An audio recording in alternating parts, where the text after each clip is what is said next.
Muhammad Az-Zaidi hafizahullahu ta'ala,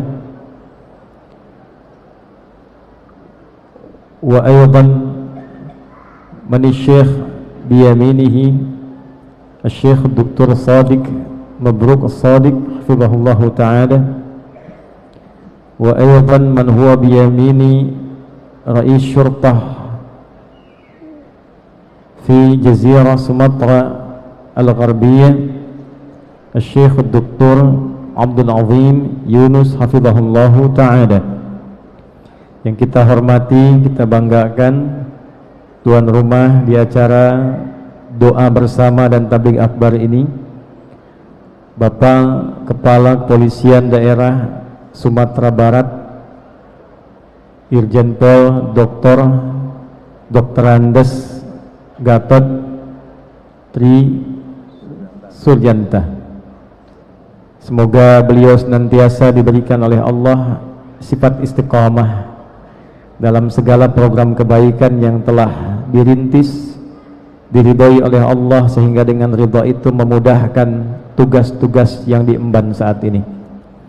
Keluarga besar Polda Sumatera Barat, Wakapolda, seluruh pejabat utama di Mapolda, para Kapolres yang Masya Allah dari tadi kami landing ikut serta kegiatan sampai dengan berada di Masjid Kebanggaan Tanah Minang ini, seluruh insan Polda Sumbar yang menyukseskan program kebaikan ini, semoga digolongkan dalam hadis Nabi sallallahu alaihi wasallam, man dalla ala khairin falahu ajruhu mithla ajri fa'ilihi min ghairi an yankusa min ajrihi syai'.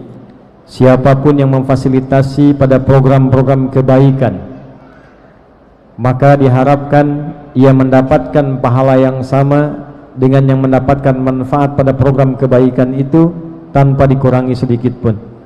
Teman-teman yang menyiapkan acara ini, dari pembawa acara, dari yang menyiapkan lelah siang malam hari-hari sebelumnya survei, menyiapkan sound yang baik, bila ada 1000 anak yatim datang baca Quran karena manfaat dari acara ini, insya Allah Anda semua mendapatkan bagian pahalanya. Bila ada jamaah dapat barakah dari acara ini, ingat sama Allah, taubat, salat, baca Al-Quran, puasanya bernilai, insya Allah kita semua mendapatkan bagian dari pahalanya. Seluruh unsur Forkompinda yang hadir di kesempatan hari ini, alhamdulillah rekan-rekan dari TNI, dari Kodam, Pakasdam, kemudian ada Pak Dan Lanut juga, dan Kodair AL, ada juga dari Wakajati, dan seluruh unsur Forkompinda yang mungkin tak bisa saya sebutkan satu persatu. Dengan rasa cinta dan doa, semoga kehadiran Bapak dan Ibu hari ini digolongkan dalam hadis Nabi sallallahu alaihi wasallam, riwayat dari sahabat Abu Darda radhiyallahu taala anhu, dicantumkan oleh Imam Ibnu Majah dalam sunannya.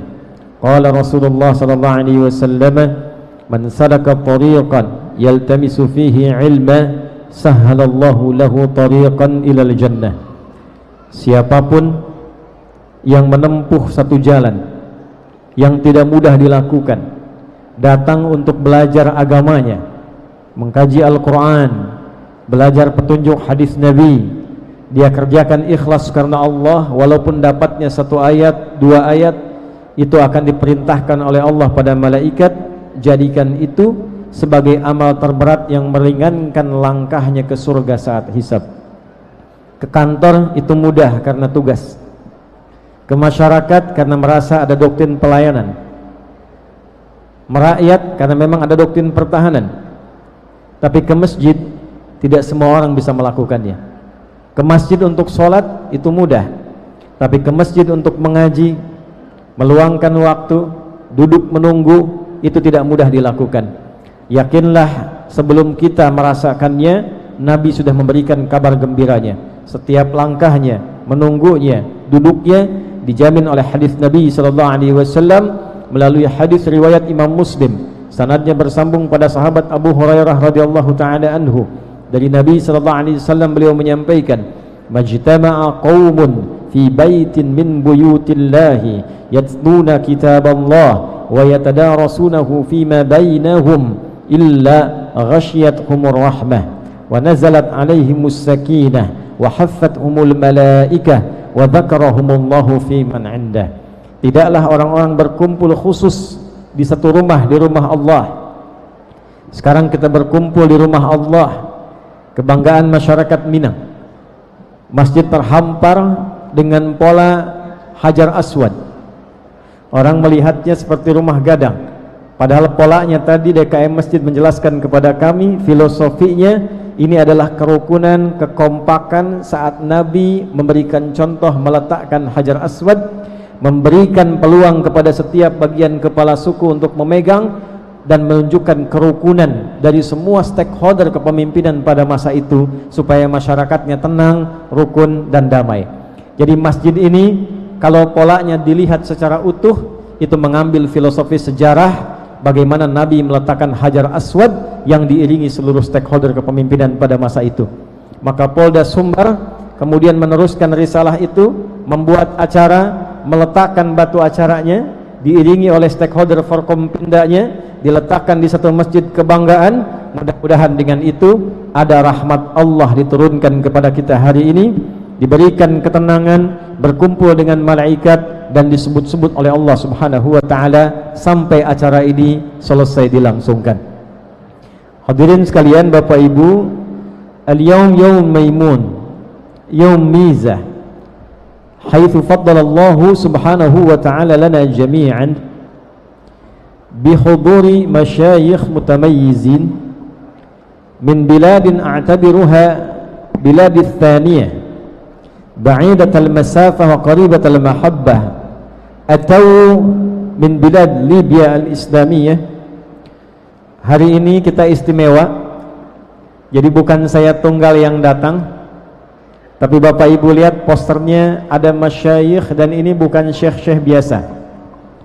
Di samping kiri kami, fahadhi syakhsiyah man ana biyaminihi, alim, syekhun, jalil, mutakhasis fil fiqh al-islami, fil fatawa al-islamiyah, wa fil dirasat al-islamiyah.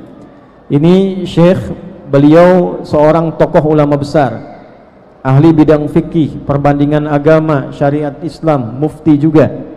Orangnya tawadhu dan hatinya bersih.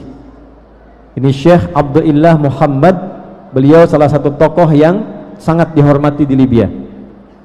Kemudian di samping beliau, sebelah kirinya, man huwa Syekh Abdullah biyamini, Syekh Dr. Sadiq Mabruk Sadiq. Nah, Dr. Sadiq ini adalah dekan Fakultas Syariah di International College, ya, kampus yang khusus mencetak calon dai level global. Nah, beliau ini pakarnya di bidang syariah. Saya lulusan kampus itu dulu, ya, kami sampai doktor itu lulusnya di kampus kuliah dakwah ini. Nah, ini dekan fakultas syariahnya. Kemudian di samping sebelah kanan di ujung tarfil aiman wa huwa Syekh Dr. Abdul Azim Yunus. Ini beliau ini adalah wakil direktur pasca sarjana di kuliah dakwah Islamiyah di kampus yang sama. Kenapa kami undang ke sini, Pak Kapolda? Izin dengan dua tujuan. Satu, kita memanfaatkan dengan berbagi ilmu. Jadi kita buat hari ini agak santai, tidak tabligh akbar tunggal, tapi nanti kita dengarkan ilmu juga dari para masyayikh. Saya berikan pengantar, utilakum muqaddimah, fa insyaallah nuwazzi' 'ala al-mahawir. Fal mihwar nu'ti al-fursah lil masyayikh liyu'ti kalimatahu wa tawjiyatahu al-mufidah mu'aththira min khilali 17 daqa'iq wa ma'a tarjamah, thumma nukammil insyaallah ta'ala bid-du'a law yujad hunalika al-fursah li al-istifsar wal mudakhalat was su'al wal jawab sanastafid min khilali tilkal fursah. Paham? Tidak? Jadi hari ini saya kasih pengantar, setelah itu nanti kita berikan kesempatan Syekh untuk menyampaikan juga tausiah singkat masing-masing 7-10 menit. Kemudian nanti saya terjemahkan atau nanti Pak Kapolda terjemahkan. Nanti setelah itu kita coba tanya jawab, ya. Kami bertanya, Anda menjawab atau sebaliknya. Kemudian kesempatan kedua, kenapa saya ini, limadha da'autu al-masyayikh aidan ila huna bil idafati ila ishrafi al-mujtama' al-Indonesia min as-sa'imin was-sa'imat, nuridu aidan an nabhatha nukhbatan min jilil ulama wa kawadir ad-du'at al-muslimin bil mustawa al-alam liwasilu dirasatahum bil imkaniyah fi kulliyati ad-da'wah al-islamiyah atau fi jami'ati fi Tarhuna.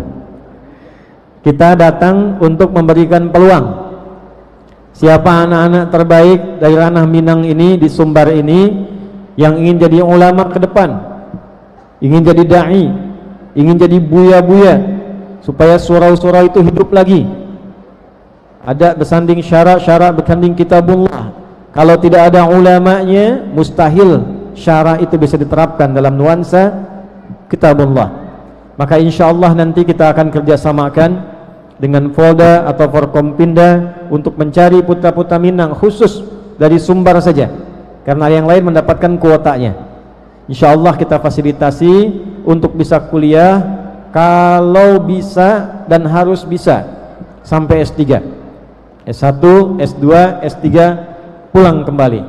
Ya, saya tidak akan berlama-lama, saya buka dulu. Astadzin bi aftah awalan bil muqaddimah thumma nu'tikum fursah. Astad Pak Kapolda, rubama ba'da hadha tastati' an tatakallam lugha arabiyyah insyaallah.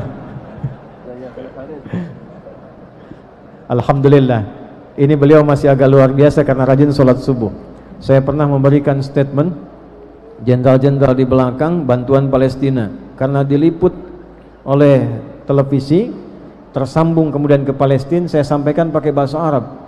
Saya bilang, teman-temanku di Palestina, ini kepedulian masyarakat Indonesia untuk Anda. Kita semua perhatikan Anda semua. Kita semua satu jiwa, dengan bahasa Arab. Jenderalnya di belakang angkat tangan, amin. Amin. Alhamdulillah.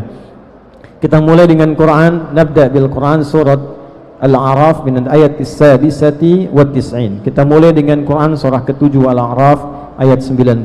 Allah berfirman, A'udzu billahi minasyaitonir rajim. Bismillahirrahmanirrahim. Walau anna ahlal qura amanu wattaqu lafatahna 'alaihim barakatim minas samai wal ardh. Kalaulah satu penduduk negeri itu bawa ke Sumbar, kalaulah penduduk Sumbar itu amanu, mau beriman kepada Allah, yakin dengan Allah walaupun belum nampak dalam pandangannya, wattaqu, dan membuktikan keimanan itu dengan meningkatkan takwanya kepada Allah. Jadi iman itu digambarkan oleh Al-Quran sebagai pekerjaan hati. Semua yang bekerja di hati itu butuh pembuktian. Cinta, pekerjaan hati. Apa tandanya suami ibu mencintai ibu? Dibuktikan dengan adanya perhatian terhadap ibu. Ketika dia berikan perhatiannya pada selain ibu, ini menunjukkan ada pekerjaan hati yang tidak sempurna di dalamnya. Semua getaran hati itu memiliki pembuktian. Maka dari itu ketika iman adalah puncak amalan hati tertinggi, kata Allah butuh pembuktian. Dari mana buktinya engkau beriman hambaku padaku? Maka disampaikan oleh Allah, buktikan imanmu itu dengan mengerjakan sebagai pembuktian iman, yaitu yang disebut dengan amalan takwa. Jadi ketika disebutkan takwa itu, dijelaskan oleh Al-Quran, takwa itu berupa amalan yang membuktikan kita beriman. Itu sebabnya para khatib Jumat mengatakan, mari kita tingkatkan takwa dengan mengerjakan semua perintah Allah dan menjauhi larangannya. Mengerjakan dan meninggalkan bagian dari pekerjaan takwa yang menunjukkan kita beriman pada Allah. Disebutkanlah kemudian pekerjaan takwa ini kurang lebih sebanyak 240 kali dalam Al-Quran. Ada yang pekerjaannya pekerjaan ritual untuk menguatkan sisi spiritual, salat, penguatan spiritual bentuknya ibadah ritual. Kalimat salat pertama di Al-Quran disandingkan dengan iman plus taqwa. Al-Baqarah ayat 2 sampai 3. Dzalikal kitabu la raiba fi hudal lil muttaqin. Siapa orang takwa di sini? Ayat 3-nya, alladzina yu'minuna bil ghaibi wa yuqimunas shalah. Jadi ketika kita salat, bukan sekedar mengerjakan kewajiban, tapi sholat itu menjadi bukti kita beriman kepada Allah. Itu yang dimaksud Quran surah Thaha, surah ke-20 ayat ke-14. Innani anallahu la ilaha illa ana fa'budni wa aqimis sholata li dzikri. Akulah Allah, satu-satunya Tuhan yang hak dipertuhankan. Buktikan kalau engkau bertuhan kepadaku dengan menyembahku. Bagaimana caranya ya Allah? Aqimis sholat wa aqimis sholata, buktikan imanmu dengan menunaikan sholat kepadaku. Jadi sholat itu bukan sekedar perintah, tapi bukti kalau kita punya Tuhan namanya Allah. Quran bagian dari amalan takwa, zikir bagian dari amalan takwa, sedekah amalan fisik dengan harta bagian dari amalan takwa. Wa mimma razaqnahum yunfiqun, belajar bagian dari amalan takwa. Jangan dikira adik-adik yang belajar di sekolah, di kampus itu hanya belajar semata. Tidak, di dalamnya ada ibadah, di dalamnya ada nilai takwa. Bahkan Allah berjanji dalam Al-Quran, siapa yang belajarnya menggunakan takwa, sekolahnya pakai takwa, ikut sespim pakai takwa, ikut diklat pakai takwa, kuliahnya pakai takwa. Turun Quran surah kedua Al-Baqarah di akhir ayat 282. Wattaqullah, siapapun yang belajarnya diiringi dengan sifat takwa di dalamnya, wa yu'allimukumullah, maka dengan takwa itu Allah sang pemilik pengetahuan berkenan menambahkan ilmu kepada dirinya. Jadi fisik pakai takwa, akal pakai takwa, jiwa pakai takwa. Dalam keseharian kita semua ini terpisah-pisah. Semakin kita bisa kumpulkan, semakin sempurna kemanusiaannya. Kalau fisiknya bertakwa, melihatnya dengan takwa, mendengarnya dengan takwa, makannya pakai iman, belajarnya pakai iman, sholatnya pakai iman, dikumpulkan ketiganya, maka jadilah manusia seutuhnya. Itulah Khalid bin Walid di bidang kemiliteran. Itulah Abu Hurairah yang pernah aktif dalam Kamtibmas. Itulah Utsman bin Affan, seorang saudagar yang sukses. Itulah Abu Bakar As-Siddiq, seorang birokrat yang sukses. Itulah Umar bin Khattab, seorang diplomat yang sukses dengan takwa. Nah, dalam sehari-hari amalan takwa ini terpisah-pisah. Yang sholat belum tentu baca Al-Quran. Yang baca Al-Quran sholat belum tentu sedekah. Tapi Allah berikan satu kesempatan, hanya datang sekali saja dalam sebulan, yang kalau tiba waktu itu semua amalan takwa ini dikumpulkan dalam satu waktu. Dan dijamin oleh Allah, ketika dikerjakan amalan ini bukan sekedar terkumpul semua amal, tapi takwanya saat yang bersamaan meningkat. Maka turunlah di tahun kedua Sya'ban, tahun kedua di bulan Sya'ban, di hari Senin, surah Al-Baqarah, surah yang kedua di ayat 183. Ya ayyuhalladzina amanu kutiba alaikumus siyam kama kutiba alal ladzina min qablikum la'allakum tattaqun. Ya ayyuhalladzina amanu, dibuka dengan iman. Perhatikan ayat yang pertama, Quran surah 7 ayat 96. Walau anna ahlal qura amanu ya ayyuhalladzina amanu. Hei orang-orang yang telah mengaku beriman, yakin dengan Allah, buktikan imanmu kepadaku. Bagaimana caranya ya Allah? Kutiba alaikumus siyam, aku turunkan padamu satu amalan yang semua amal-amal yang membuat engkau menjadi manusia paripurna. Apa itu ya Allah? As-siyam. Jadi Bapak Ibu, istimewanya puasa ini, amal yang tadinya terpisah-pisah, begitu datang perintah puasa, semua menyatu di waktu yang sama.